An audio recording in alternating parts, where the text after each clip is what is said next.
এবার জানা গেল ভিন্ন ধর্মী এক চুরির কথা। বাড়ির গৃহস্থালী জিনিসপত্র, সোনার অলংকার বা নগদ টাকা পয়সা নয়, চোরেরা চুরি করেছিল মানুষের মাথার চুল।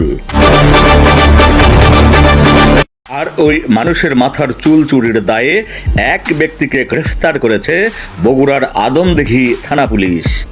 এ সময় উদ্ধার করা হয়েছে চুরিকৃত 510 গ্রাম চুল। মঙ্গলবার 21 অক্টোবর ভোর রাতে নিজ বাড়ি থেকে তাকে গ্রেফতার করা হয়। গ্রেফতারকৃত ব্যক্তির নাম আব্দুর রহিম প্রামাণিক।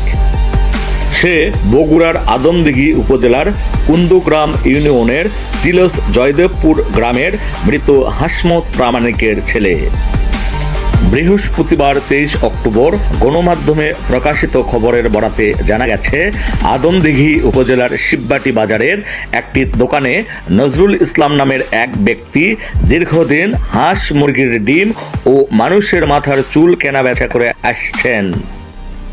18 অক্টোবর গভীর রাতে ওই দোকানের শাটার ভেঙে প্রায় 3,50,000 টাকা মূল্যের 20 থেকে 30 কেজি ব্যবসাকৃত মানুষের মাথার চুল চুরি করে চোর চক্র।